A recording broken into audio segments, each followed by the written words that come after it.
Ça, c'est le jour que le Seigneur a fait et nous allons donc nous réjouir et être heureux en ce jour. Aujourd'hui, nous allons parler de 7 forteresses que nous devons détruire lorsque nous faisons le jeûne et la prière. Si vous n'êtes pas encore abonné à cette chaîne, je vous invite à vous abonner à la chaîne, partagez, aimez la page, abonnez-vous abondamment et nous allons continuer le travail du Seigneur ensemble. Tout de suite, je vais vous citer les 7 forteresses à détruire pendant que vous faites le jeûne et la prière. Numéro 1, la mort prématurée. C'est la façon la plus rapide que le diable utilise pour se débarrasser de vous, surtout lorsqu'il voit que vous avez un futur, un grand futur, vous avez une grande destinée. Donc, bien aimé, lorsque nous faisons ce jeûne, vous allez prier contre la mort prématurée. Le Seigneur dit, tu ne mourras pas, tu vivras et tu raconteras les bienfaits de l'Éternel. Numéro 2, la pauvreté et les dettes. Elles viennent accompagner aussi de la maladie, le stress, la dépression. Le diable emmène la pauvreté, tout ça dans vos vies pour que vous puissiez penser. Du coup, vous n'avez plus le temps de passer le temps dans la présence de Dieu parce que vous êtes submergé par les dettes, par les problèmes. Donc, il va falloir prier aussi pour les finances, pour sortir de la pauvreté, pour sortir de cette dépendance financière. Amen. Numéro 4, les addictions. Le diable se sert des addictions pour vous garder captive, pour que vous ne puissiez pas rentrer dans la promesse de Dieu pour vous, que vous ne rentriez pas dans ce que Dieu a prévu pour vous. Du coup, il vous garde captif. Ça peut être la dépendance, ça peut être l'addiction à la pornographie, ça peut être l'addiction aux jeux de hasard, ça peut être quelle que soit l'addiction. Il va falloir, lorsque vous êtes dans le jeûne et la prière, briser toute forme d'addiction dans votre vie. Parce que l'addiction ne vous permet pas d'avancer. Au contraire, ça ne vous permet pas de grandir spirituellement. Et ça ne vous permet pas aussi parfois d'avancer dans la vie physique. Les addictions ne sont pas bonnes, bien aimés. Donc du coup, pendant que vous faites ce jeûne, priez pour briser tout esprit d'addiction dans votre vie, quelle que soit l'addiction. Vous brisez cet esprit. Numéro 5, la peur, la timidité.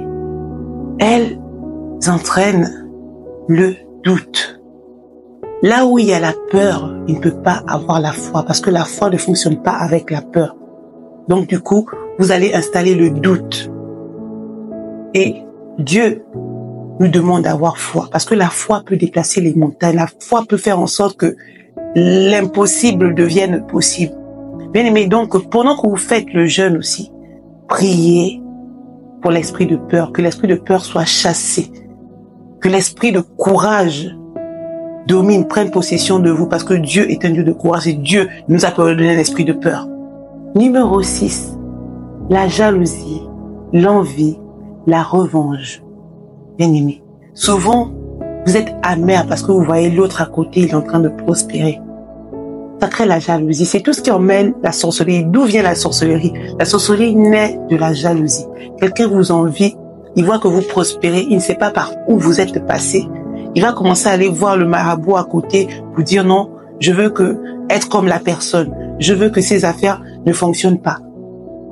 C'est la jalousie, c'est une forme de sorcellerie, c'est de la sorcellerie. La jalousie, l'envie, la revanche, je n'ai pas de Dieu. À Dieu la revanche et la rétribution sur les méchants. Du coup, nous allons prier. Pendant ce jeûne, priez. À chaque fois que vous jeûnez, priez pour l'esprit de jalousie, pour l'enlever de votre vie. L'esprit, l'envie, l'enlever de votre vie. La revanche, enlever de votre vie. Ce sont des choses très dangereuses à garder dans le cœur. Ça ne va pas avec l'esprit de Dieu. Vous ne pouvez pas mettre la jalousie, la vengeance et l'esprit de Dieu dans une personne. Ça ne fonctionne pas. Là où il y a la jalousie, là où il y a la revanche, là où il y a l'envie, Dieu n'est pas. Donc, bien aimé, quand vous jeûnez, priez contre tous ces esprits. Numéro 7, la limitation. C'est parfois causé par ce que vous-même vous pensez être. Vous dites même, ah non, je ne peux pas, c'est trop difficile, je n'y arriverai pas. Ah non, je ne peux pas avoir ce travail, je n'ai pas les qualifications. Donc, vous n'allez même pas postuler. Oh, je ne peux pas. La limitation, bien aimé, c'est très dangereux. Parfois aussi, c'est créé parce que vous avez déjà vécu dans votre passé. Vous avez dit, bon, j'ai toujours vécu ce genre de choses. Je ne peux pas m'attendre à plus que ça. je dois m'attendre toujours aux mêmes choses que j'ai vécues dans le passé. Et ça vous garde derrière. Dieu n'est pas un Dieu de limitation, au contraire, c'est Dieu de l'infini. Et le Dieu que nous servons, c'est un Dieu qui brise toutes les barrières. La limitation, c'est un esprit très têtu. Lorsque nous jeûnons, prenons cet esprit, mettons-le dans les mains de Dieu, qu'il soit détruit, consumé dans nos vies. Prions pour briser l'esprit de limitation parce que Dieu nous a appelés à prospérer. Dieu nous a appelés à être la tête et non la queue. Nous ne pouvons pas continuer à être limités. Si vous commencez quelque chose, vous ne terminez pas. Vous faites un truc, vous n'arrivez pas. Vous êtes toujours sur place, vous n'avancez pas, vous n'évoluez pas, vous êtes toujours dans le même cercle. Ça ne vient pas de Dieu. Nous sommes bénis de Dieu. Nous sommes la lumière de la terre. Nous devons refléter la gloire de Dieu. Alléluia. Surtout si vous n'êtes pas abonné, abonnez-vous et on se retrouve à la prochaine vidéo. Soyez pleinement bénis.